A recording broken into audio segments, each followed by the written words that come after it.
Eu subi o fader até o zero, subi o master até o zero e vim ajustando o ganho até chegar no volume que eu queria. Só que eu não sabia que esse é o jeito errado de fazer. Então eu vou te mostrar como fazer o ajuste do ganho. Você vai fazer esse ajuste em todos os canais. Pô, Cazeta, mas se eu aumentar o volume de entrada, vai aumentar o volume de saída. Então o ganho tem a ver com o volume de saída? Não, tá errado. Mas, Cazeta, se eu ajustar desse jeito, não vai puxar muito sinal, não vai vir muito volume, não vai dar microfonia? Não vai. E é exatamente isso que se chama ajuste de ganho.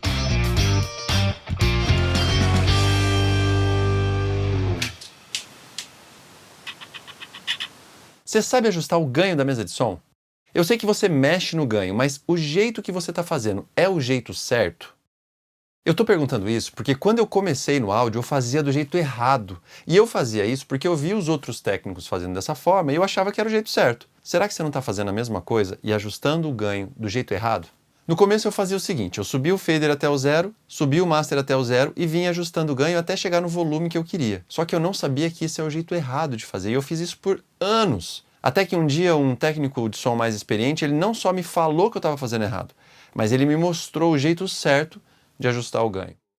Parte do que ele me falou eu já sabia, que o microfone capta o som, transforma em sinal elétrico, esse som passa pela mesa de som, sai da mesa de som para o amplificador e para as caixas, e as caixas transformam aquele sinal elétrico em som de novo. Mas o que eu não estava entendendo é que o ajuste de ganho tem a ver com o sinal elétrico que está entrando na mesa de som.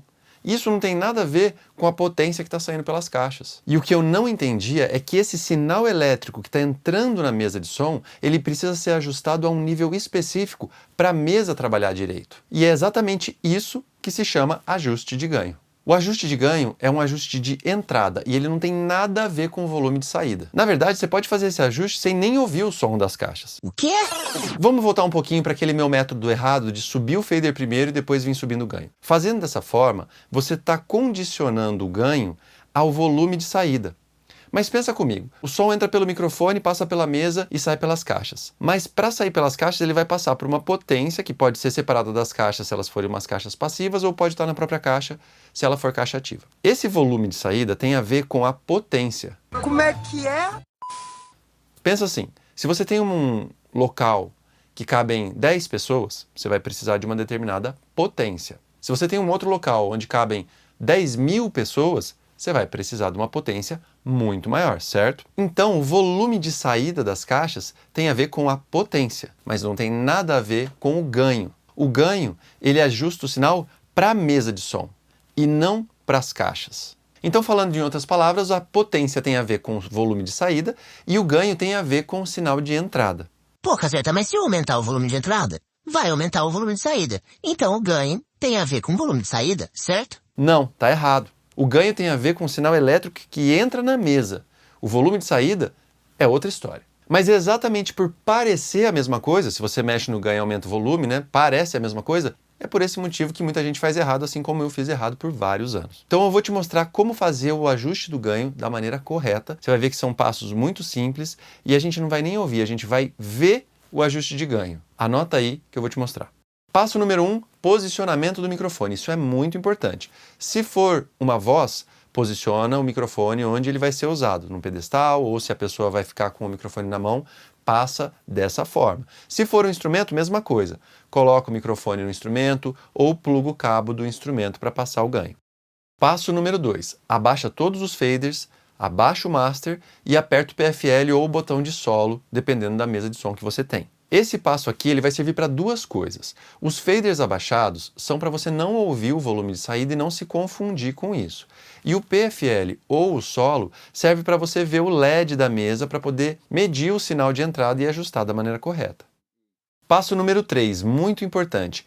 Pede para o músico ou para o palestrante ou para a pessoa que vai usar o microfone ou o instrumento tocar uma parte forte da música ou fazer uma fala da maneira que vai ser feita na hora. Isso é muito importante. Você não pode chegar no microfone e falar alô, alô, alô, som, e depois o músico chegar...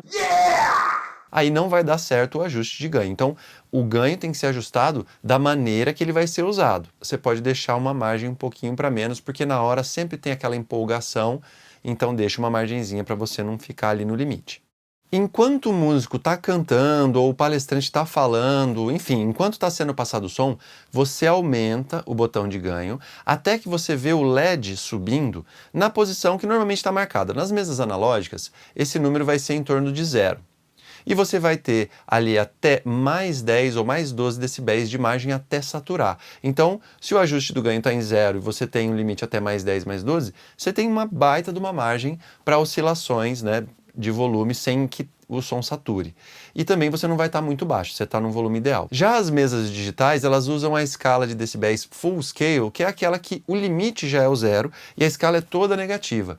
Nessas mesas, você vai ficar ali entre menos 18 e menos 12, isso também vai estar marcado na mesa. Normalmente esses LEDs têm cores que vão do verde, passam pelo amarelo e chegam até o vermelho. Você sempre vai ficar no limite do verde entrando no amarelo e nunca vai chegar no vermelho. Não fica nem no limite do amarelo, porque você vai estar muito próximo do limite da saturação. Fica entre o final do verde e o início do amarelo, um som oscilando nessa região. Não fica muito para baixo ali do verde também, porque senão você vai ter um sinal muito baixo e você vai ter que acabar subindo faders, subindo potência, subindo o sinal de saída para compensar um ganho baixo. Tá? Um ajuste de ganho baixo. Então, um ajuste ideal é ali do verde para o amarelo e normalmente esse lugar vai estar marcado com uma setinha, alguma indicação de que aquele é o ponto ideal para o ajuste do ganho. E pensa comigo, pô, o fabricante não ia colocar uma flechinha num lugar se não tivesse um motivo, né? Vamos lá, né? Vamos dar uma chance aqui, por favor. Você vai fazer esse ajuste em todos os canais. Ajusta o bumbo dessa forma, a caixa, a guitarra, o baixo, o teclado, as vozes, backing vocal, todo mundo. Você ajusta todo mundo para todo mundo entrar com o mesmo ganho na mesa. Mas, Caserta, se eu ajustar desse jeito, não vai puxar muito sinal, não vai vir muito volume, não vai dar microfonia? Não vai ficar muito alto, porque isso que você está falando tem a ver com o volume de saída. O ganho é o volume de entrada. E eu vou falar sobre o volume de saída num próximo vídeo, então já se inscreve aqui no canal para você ficar sabendo quando esse vídeo for postado e não perder esse assunto. Já aproveita e compartilha esse vídeo com seu amigo técnico de som e fica com esse outro vídeo aqui que eu tenho certeza que você vai gostar.